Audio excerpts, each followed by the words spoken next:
వలె కనపడుతున్నాయి. నీ తల వెండ్రుకలు గిలాదు పర్వతము మీది మేకల మందను పోలి ఉన్నవి. నీ పలువరుస కత్తెరవేయబడినవి, కడుగబడి అప్పుడే పైకి వచ్చినవి అయి జోడు జోడు పిల్లలు కలిగి ఒకదానినైనా పోగొట్టుకొనక సుఖముగా ఉన్న గొర్రెల కదుపులను పోలి ఉన్నవి. నీ పెదవులు ఎరుపు నూలును పోలి ఉన్నవి. నీ నోరు సుందరము. నీ ముసుకు గుండా నీ కణతలు విచ్చిన దాడిమ ఫలము వలె అగపడుతున్నవి. జయసూచకములను ఉంచడానికి దావీదు కట్టించిన గోపురములతోనూ 1000 డాళ్లు శూరుల కవచములన్నీ వేలాడే ఆ గోపురముతో నీ కంధరము సమానము. నీ ఇరుకుచములు ఒక జింక పిల్లలయి తామరలో మేసే కవలను పోలి ఉన్నాయి. ఎండ చల్లారి నీడలు జరిగిపోయే వరకు గోపరస పర్వతములకు సామ్రాణి పర్వతములకు నేను వెడతాను. నా ప్రియురాలా, నీవు అధిక సుందరివి. నీ యందు కళంకమేమీ లేదు. ప్రాణేశ్వరి, లెబానోను విడిచి నాతో కూడా రా. అమాన పర్వతపు శిఖరము నుండి, శనీరు హెర్మోనుల శిఖరము నుండి, సింహవ్యాఘ్రములుండే గుహలు గల కొండలపై నుండి నీవు కిందికి చూస్తావు. నా సహోదరి ప్రాణేశ్వరి, నీవు నా హృదయమును వశపరుచుకున్నావు. ఒక్క చూపుతో నా హృదయమును వశపరుచుకున్నావు. నీ హారములలో ఒకదాని చేత నన్ను వశపరుచుకున్నావు. దేవుని బిడ్డలారా, వింటున్నారా? కాపరి తన ప్రియురాలిని ప్రశంసిస్తున్నాడు. ఈ పరమగీతం ఒక ప్రేమ కావ్యం, పాడడానికి బహుశ్రావ్యం. అలాగే యేసుక్రీస్తు తన సంఘవధువును ప్రశంసిస్తున్నాడు. పరిశుద్ధాత్మ మనకు బయలుపరిచిన సత్యమిది. యేసుక్రీస్తు తన సంఘమును, సంఘమందలి ప్రతి విశ్వాసిని ఎంతో ప్రేమిస్తున్నాడు. ఈ అధ్యాయమంతా పెండ్లి కుమారుని పాట. ఎఫెసీ పత్రిక 5వ అధ్యాయం 27వ వచనం, క్రీస్తు సంఘమును ప్రేమించి అది కళంకమైన, ముడత అయినా అట్టిది మరేదైనా లేకుండా పరిశుద్ధమైనదిగా, నిర్దోషమైనదిగా, మహిమగల సంఘముగా ఆయన తన ఎదుట దానిని నిలువబెట్టుకోవాలని వాక్యముతో ఉదక స్నానము చేత దానిని పవిత్రపరచి పరిశుద్ధపరచడానికి దానికోసమై తనను తాను అప్పగించుకున్నాడు. యేసు ప్రభు తన సంఘాన్ని ఎంతగానో ప్రేమించాడు. వరుడైన కాపరి వధువైన షూలమ్మితి సౌందర్యాన్ని వర్ణిస్తున్నాడు. ఆమె శరీర సౌష్ఠవాన్ని కాదు, ఆమె సౌందర్యం ఆధ్యాత్మికం. ఇది ఆత్మ సంబంధమైన గ్రంథం. ఆమె శీలవతి. ఆత్మయందు ఆమె సౌందర్యం వర్ణనాతీతం. ఆమె నేత్రాలు, ఆమె శిరోజములు, ఆమె పలువరుస, ఆమె పెదవులు, నోరు, అంగాంగ వర్ణన చేస్తున్నాడు ప్రియుడు. ప్రియుని దృష్టిలో ఆమె సర్వాంగ శోభిత. ఈ ప్రశంస కేవలం ఆధ్యాత్మికమని మా శ్రోతలు గుర్తించాలి. శారీరకం, లైంగికం ఇందులో లేదు. ఈ గ్రంథాన్ని అపార్థానికి గురి చేయవద్దు. 2 పేతురు 3వ అధ్యాయం 16వ వచనం, పౌలు పత్రికల్లో కొన్ని సంగతులు గ్రహించడానికి కష్టమైనవి. వీటిని విద్యావిహీనులు, అస్థిరులైన వారు తక్కిన లేఖనములను అపార్థము చేసినట్లు తమ స్వకీయ నాశనానికే అపార్థం చేస్తారు. చూచారా, పరమగీతమును అపార్థం చేసేవారికి స్వకీయ వినాశనం తప్పదు. గమనించండి, యేసు మనల్ని ప్రేమించడమే కాదు, ఆయన మనల్ని బాగా ఎరుగును. మన బలహీనతలను కప్పిపుచ్చుకోకూడదు. మన హృదయంలో ఉన్నదంతా ఆయన ఎదుట కుమ్మరించుకోవాలి. న్యూనతాభావం మంచిది కాదు. ఆయన మనల్ని ప్రోత్సహిస్తున్నాడు. ఫిలిప్పీ పత్రిక 4వ అధ్యాయం 13వ వచనం, నన్ను బలపరచేవాని యందే నేను సమస్తము చేయగలను. క్రీస్తునందే మన బలం, ఆనందం, ఆరోగ్యం. నీలో ఏవైనా బలహీనతలుంటే, నీవు ఏదైనా దురభ్యాసానికి బానిసవై ఉంటే వెంటనే ప్రభువు కృపాసనమును సమీపించాలి, ప్రార్థించాలి. మొదటి 7 వచనాలలో ఆమె సౌందర్య వర్ణన.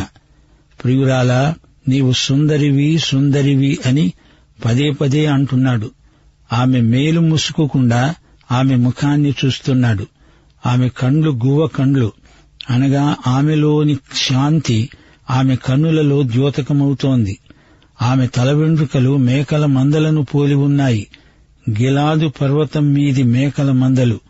ఆమె నల్లని వెంట్రుకలు దూరాన్నించి కనపడే మేకల మందలలాగా ఉన్నాయి.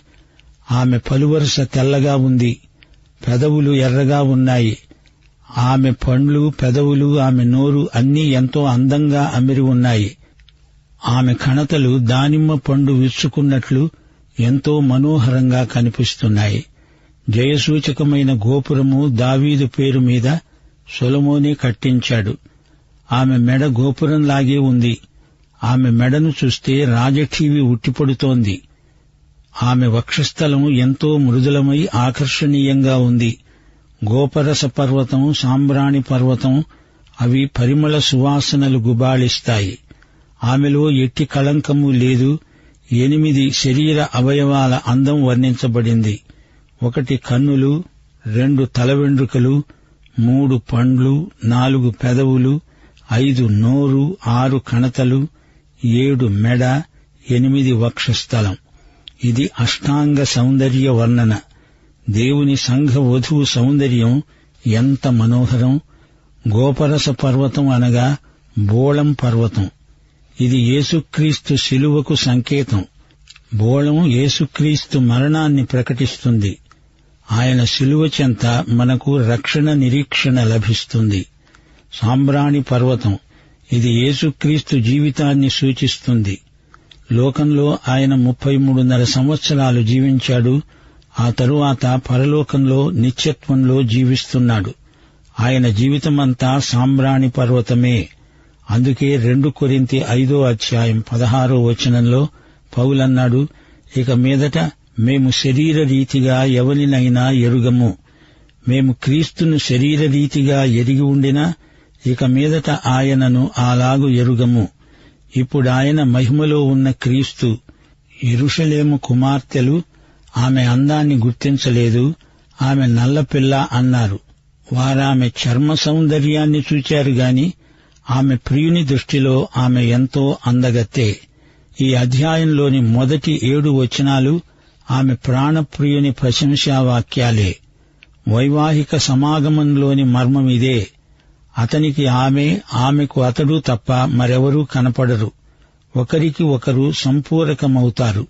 అతడు ఆమెను, ఆమె రూపురేఖలను వర్ణించడానికి వాడిన దృష్టాంతాలన్నీ ప్రకృతి దృశ్యాల నుండే సేకరించబడినవి.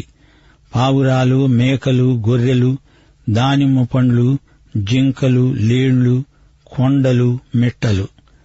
ప్రియురాలా, లెబానోను విడిచిరా. అమాన పర్వతం దమస్కు ప్రాంతంలో ఉంది. శెనీరు, హెర్మోను ఈ 2 ఒకే పర్వత పంక్తి. ప్రియురాలా, సింహాలు, పులులు ఉన్న గుహలలో ఉన్నట్లు ఎన్నాళ్లు భయంతో బతుకుతాము? రా, నా వైపు చూడు, నేనున్నాను, నీవేమీ భయపడకు. నాతో పైన ఉండి క్రిందికి చూడవచ్చు.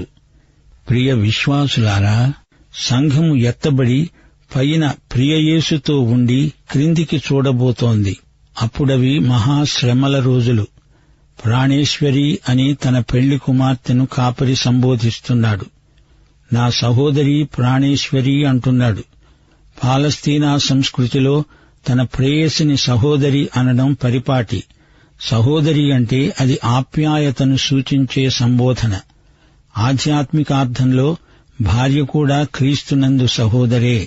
దీనికి శారీరకంగా అర్థం చెప్పాలని చూచి కంగారు పడకండి. 10వ వచనం నుండి, ప్రాణప్రియా, నీ చూపు, నీ ఆభరణాలు, నీ మాటలు నన్ను నీ వశం చేశాయి. సహోదరి ప్రాణేశ్వరి, నీ ప్రేమ ఎంత మధురం! ద్రాక్షరసము కన్నా నీ ప్రేమ ఎంత సంతోషకరం! నీవు పూసుకొన్న పరిమళ తైల వాసన సకల గంధ వర్గముల కన్నా సంతోషకరం. ప్రాణేశ్వరి, నీ పెదవులు తేనె నొలుకుతున్నట్టే ఉన్నాయి. నీ జిహ్వ కింద మధుక్షీరములున్నాయి. నీ వస్త్రముల సువాసన లెబానోను సువాసన వలె ఉన్నది. నా సహోదరి, నా ప్రాణేశ్వరి, నీవు మూయబడిన ఉద్యానము, మూతవేయబడిన జలకూపము. నీ చిగురులు దాడిమ వనం అనగా దానిమ్మ తోట, వింతైన శ్రేష్ఠ ఫలవృక్షములు, కర్పూర వృక్షములు, జటామాంసి వృక్షములు. జటామాంసి, కుంకుమ, నిమ్మగడ్డి, లవంగపట్ట, వివిధమైన పరిమళ తైల వృక్షములు, గోపరసము, అగరు వృక్షములు, నానావిధ శ్రేష్ఠ పరిమళ ద్రవ్యములు. నా సహోదరీ, నా ప్రాణేశ్వరి, నీవు ఉద్యాన జలాశయము, ప్రవాహ జలకూపము, లెబానోను పర్వత ప్రవాహము. షూలమ్మితి అంటోంది, ఉత్తర వాయువు ఏతెన్సు, దక్షిణ వాయువు వేంచేయి. నా ఉద్యానవనము మీద విసరండి, దాని పరిమళములను వ్యాపింపచేయండి. నా ప్రియుడు తన ఉద్యానవనమునకు వేంచేయునుగాక, తనకు ఇష్టమైన ఫలములను అతడు భుజించునుగాక. దేవుని బిడ్డలారా, వింటున్నారా? ఈ గ్రంథంలో సొలొమోను పేరు ఎక్కువగా వినపడుతోంది. సొలొమోను తన ఉత్తర రాజ్య ప్రాంతాలలో పర్యటించాడు. షూనేము ప్రాంతానికి వచ్చాడు. అక్కడ గొర్రెలు కాచుకునే ఒక అమ్మాయిని చూచాడు. ఆమె ఎంతో సౌందర్యవతి. ఆమెను యెరూషలేముకు తీసుకువెళ్లాడు. ఆమెను ఎలాగైనా ఒప్పించి వివాహమాడి తన రాణిగా చేసుకుందామనుకున్నాడు. కాని ఆమె అందుకు సమ్మతించలేదు. ఆమె అంతకు ముందే ఒక కాపరిని ప్రేమించింది. ఆయనకే తన హృదయాన్ని ఇచ్చివేసింది. సొలొమోను తన విఫల ప్రయత్నాన్ని విరమించుకున్నాడు. ఆమెను ఆమె ప్రియుడైన కాపరికే ఇచ్చి పెండ్లి జరిగించాడు. ఆమె తల్లి, సహోదరులు అందరూ దీనికి సమ్మతించారు. కథా సుఖాంతం. అయితే ఇది ఉపమాన రూపకంగా యేసుక్రీస్తుకు ఆయన సంఘానికి ఉన్న ప్రేమ సంబంధాన్ని చూపుతుంది. అతడు షూలమ్మితితో మాట్లాడిన ప్రతి మాట యేసు తన సంఘంతో మాట్లాడినట్లే ధ్వనిస్తోంది. పరిశుద్ధాత్మ ద్వారా యేసు ప్రేమ మన హృదయాలలోకి కుమ్మరించబడుతోంది. షూలమ్మితి విశ్వసనీయతకు ఆయన ఎంతో ముగ్ధుడైపోతున్నాడు. దేవుని సంఘం ఒక ఉద్యానవనం లాంటిది. ఇది మూయబడి ఉంది. లోకము నుండి ప్రత్యేకించబడింది. అది జలకూపం, మూతవేయబడింది. దానికి కాపుదల ఉంది. ఉద్యానవనంలో దానిమ్మ ఫలాలున్నాయి, శ్రేష్ఠ ఫలవృక్షాలున్నాయి. అంతేకాదు ఔషధానికి పనికొచ్చే వృక్షాలున్నాయి. ఇంకా పరిమళభరితమైన వృక్షాలు కూడా ఉన్నాయి. అనగా సంఘం లోకంలో ప్రజలకు ఆహారంలాగా ఉంది. సంఘం స్వస్థపరిచే సంఘం, యేసు పరిమళాన్ని నలుదిక్కులకు ప్రసారం చేసే సంఘం. తనకున్నదంతా, తాను ఏమై ఉన్నదో అదంతా ఆయనకే అంకితం. షూలమ్మితి పాడుతోంది, ఉత్తర వాయువు రా, దక్షిణ వాయువు రా, నా ఉద్యానవనం మీద వీచండి. ఇది పరిశుద్ధాత్మకు ఆహ్వానం. పరిశుద్ధాత్మ పవనాలు ఉద్యానవనం మీద బలంగా వీచాలి. దాని పరిమళాలు అంతటా వ్యాపించాలి, భూదిగంతాల వరకు ప్రసరించాలి. షూలమ్మితి అంటోంది, నా ప్రియుడు తన ఉద్యానవనానికి వచ్చి తనకిష్టమైన ఫలాలను ఆరగించాలి. యోహాను సువార్త 13-17 అధ్యాయం వరకు ప్రభువు మేడగదిలో తన శిష్యులకు చేసిన ప్రబోధం మరువరానిది. 14 అధ్యాయంలో యేసు ప్రభువును శిష్యులు అనేక ప్రశ్నలు అడిగారు. చిట్టచివరి ప్రశ్న అడిగినవాడు ఇస్కరియోతు యూదా. అతడడిగాడు, ప్రభువా, నీవు లోకమునకు కాక మాకు మాత్రమే నిన్ను నీవు కనపరుచుకోవడానికి ఏమి సంభవించింది? అనగా లోకానికి నిన్ను నీవు ఎందుకు కనపరుచుకోవు? పరమగీతంలో షూలమ్మితికి ఒక సందేశమున్నది. ఉత్తరవాయు పవనాలు వీచాలి. ఉత్తరవాయువు అనగా చలిగాలులు. గాలికి, వాయుతరంగాలకు ఆమె స్వాగతం పలుకుతున్నది. బలమైన గాలికి ఆ తోట అంతా కదలించబడుతుంది. లోకమంతటా ఈ పరిమళ పవనాలు వ్యాపిస్తాయి. యాపిల్ పండ్ల సువాసన గాలిచేత కదలించబడి నలుదిశలా ప్రసరిస్తుంది. మనకు కూడా ఉత్తరపు గాలులు కావాలి. మన నీతి ఫలాలు బాగా పండాలి. అలాగే దక్షిణ వాయువు కూడా మనకెంతో అవసరం. ఉద్యానవన పరిమళాలు అంతటా వ్యాపించాలి. పరిశుద్ధాత్మ మీ మీదికి వచ్చినప్పుడు మీరు శక్తి నొందుతారు గనుక భూదిగంతాల వరకు నాకు సాక్షులై ఉంటారు అని అపొస్తల కార్యములు 1 అధ్యాయం 8వ వచనంలో ప్రభు అన్నాడు. మన ప్రియుడు వచ్చి తోటలోని పండ్లు తినాలి.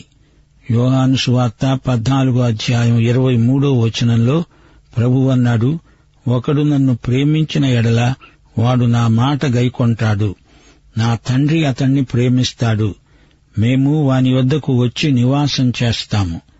నన్ను ప్రేమించని వాడు నా మాట గైకొనడు.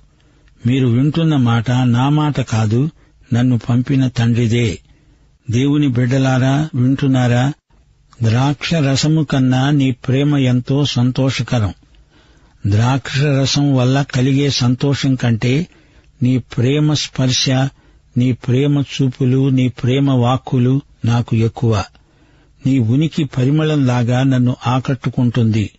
చూపు, స్పర్శ, వాసన, వినికిడి, ఈ అనుభవాలన్నీ ఆమె ప్రేమలో అతనికి కలిగాయి. పాలవలే, తేనెవలే మధురమైన రుచులు ఇస్తుంది ఆమె ప్రేమ. మధుక్షీరం అంటే తేనె, పాలు. కానాను పాలు తేనెలు ప్రవహించే దేశం. ఆమె ధరించిన వస్త్రాలు సువాసనలు వెదజల్లుతున్నాయి. లెబానోనులో దేవదారు వృక్షాలు ఎక్కువ, సువాసనలమయం. లెబానోను జనపదం, ఉద్యానం, అందరి జలకూపం మూయబడి ఉన్నాయి. ఆమె కన్యాత్వం నిష్కళంకం. అతిక్రమకారులు అందులో ప్రవేశించడానికి వీలు కాదు. అది కాపరి స్వంతం, అది రహదారి కాదు. ఆమె తన పవిత్రతను అతని కోసం కాపాడుకున్నది. షూలమ్మీతి ఒక వనంలాగా అతనికి కనిపించింది. అమూల్యమైన తోట, ఆకర్షణీయమైన తోట, కాంక్షణీయమైన తోట. ఫలాలు, పుష్పాలు సమృద్ధిగా ఉన్నాయి. పరిమళ వృక్షాలు, ఓషధి మొక్కలు సమృద్ధిగా ఉన్నాయి. దానిమ్మ పండ్లు విశేషాకర్షణ, కుంకుమ పువ్వు మొదలైన వివిధ వృక్షజాతులు. ఈ వనంలో అన్ని రకాలు ఉన్నాయి. జటామాంసి, నిమ్మగడ్డి, గోపరసం, అగరు మొదలైనవి ఆహారానికి, స్వస్థతకు, పరిమళానికి ఉపకరించే వివిధ వృక్ష సముదాయం. ఇవన్నీ అందులో ఉన్నాయి. రుచి, కంటికి ఇంపైనవి. విశేషించి షూలమ్మితి ఒక వ్యక్తిగా ప్రత్యేక ఆకర్షణ గలది. లెబానోను జలప్రవాహం వలనే ఆమె పవిత్ర శీలము గలది. ఆమె కన్యాత్వం పవిత్రమైనది. ఉత్తర వాయువై, దక్షిణ వాయువై పరిశుద్ధాత్మ వచ్చి ఆమెను నింపేస్తాడు. పరిశుద్ధాత్మ ప్రేమాత్మ. ఉత్తర దక్షిణ పవనాల స్పర్శలో ఆమెకు ఆత్మానందం. ప్రియులారా, షూలమ్మితిని గురించి వరుడు ఇంతవరకు ఎలా వర్ణించాడో ఒక్కసారి జ్ఞాపకం చేసుకుందాము.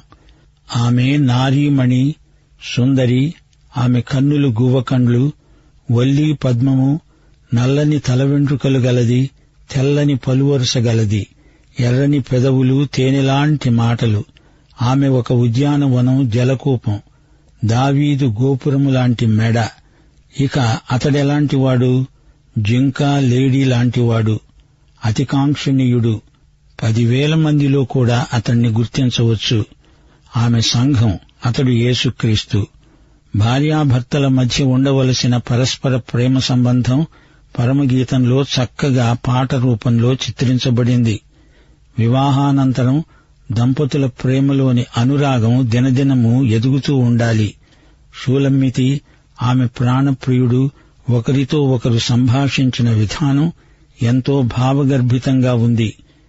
వారి ఉద్రేకాలకు కవితారూపమే ఈ ప్రేమ పాట. ఒకరి పట్ల ఒకరికి ఉన్న ప్రేమ, గౌరవము వారి ప్రతి మాటలో ధ్వనిస్తున్నది. 1 కొరింథీ 7:3-5 వరకు. భర్త భార్యకు, అలాగుననే భార్య భర్తకు వారి వారి ధర్మములు నడపాలి. భర్తకే గాని భార్యకు తన దేహంపైన అధికారం లేదు. అలాగున భార్యకే గాని భర్తకు తన దేహం మీద అధికారం లేదు. ప్రార్థన చేయడానికి మీకు సావకాశము కలుగునట్లు కొంతకాలము వరకు ఉభయుల సమ్మతి చొప్పుననే తప్ప ఒకరినొకరు ఎడబాయకండి.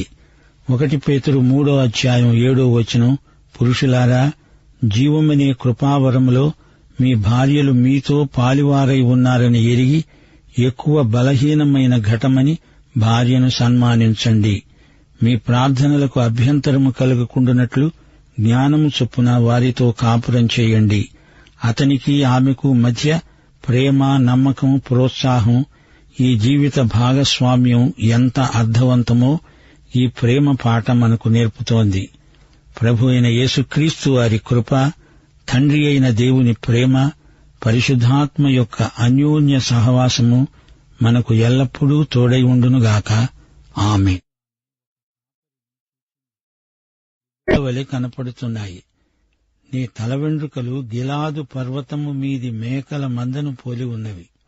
నీ పలువరుస కత్తెరవేయబడినవి, కడుగబడి అప్పుడే పైకి వచ్చినవి అయి జోడు జోడు పిల్లలు కలిగి ఒకదానినైనా పోగొట్టుకొనక సుఖముగా ఉన్న గొర్రెల కదుపులను పోలి ఉన్నవి. నీ పెదవులు ఎరుపు నూలును పోలి ఉన్నవి. నీ నోరు సుందరము. నీ ముసుకు గుండా నీ కణతలు విచ్చిన దాడిమ ఫలము వలె అగపడుతున్నవి. జయసూచకములను ఉంచడానికి దావీదు కట్టించిన గోపురములతోనూ 1000 డాళ్లు శూరుల కవచములన్నీ వేలాడే ఆ గోపురముతో నీ కంధరము సమానము. నీ ఇరుకుచములు ఒక జింక పిల్లలై తామరలో మేసే కవలను పోలి ఉన్నాయి. ఎండ చల్లారి నీడలు జరిగిపోయే వరకు గోపరస పర్వతములకు, సామ్రాణి పర్వతములకు నేను వెడతాను. నా ప్రియురాలా, నీవు అధిక సుందరివి, నీ యందు కళంకమేమీ లేదు. ప్రాణేశ్వరి, లెబానోను విడిచి నాతో కూడా రా. అమాన పర్వతపు శిఖరము నుండి, శనీరు హెర్మోనుల శిఖరము నుండి, సింహవ్యాఘ్రములుండే గుహలు గల కొండలపై నుండి నీవు కిందికి చూస్తావు. నా సహోదరి ప్రాణేశ్వరి, నీవు నా హృదయమును వశపరుచుకున్నావు. ఒక్క చూపుతో నా హృదయమును వశపరుచుకున్నావు. నీ హారములలో ఒకదాని చేత నన్ను వశపరుచుకున్నావు. దేవుని బిడ్డలారా, వింటున్నారా? కాపరి తన ప్రియురాలిని ప్రశంసిస్తున్నాడు. ఈ పరమగీతం ఒక ప్రేమ కావ్యం, పాడడానికి బహుశ్రావ్యం. అలాగే యేసుక్రీస్తు తన సంఘవధువును ప్రశంసిస్తున్నాడు. పరిశుద్ధాత్మ మనకు బయలుపరిచిన సత్యమిది. యేసుక్రీస్తు తన సంఘమును, సంఘమందలి ప్రతి విశ్వాసిని ఎంతో ప్రేమిస్తున్నాడు. ఈ అధ్యాయమంతా పెండ్లి కుమారుని పాట. ఎఫెసీ పత్రిక 5వ అధ్యాయం 27వ వచనం, క్రీస్తు సంఘమును ప్రేమించి అది కళంకమైన, ముడత అయినా అట్టిది మరేదైనా లేకుండా పరిశుద్ధమైనదిగా, నిర్దోషమైనదిగా, మహిమగల సంఘముగా ఆయన తన ఎదుట దానిని నిలువబెట్టుకోవాలని వాక్యముతో ఉదక స్నానము చేత దానిని పవిత్రపరచి పరిశుద్ధపరచడానికి దానికోసమై తనను తాను అప్పగించుకున్నాడు. యేసు ప్రభు తన సంఘాన్ని ఎంతగానో ప్రేమించాడు.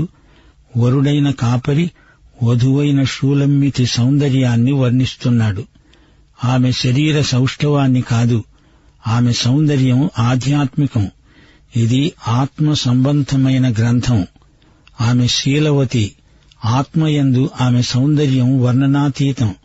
ఆమె నేత్రాలు, ఆమె శిరోజములు, ఆమె పలువరుస, ఆమె పెదవులు, నోరు,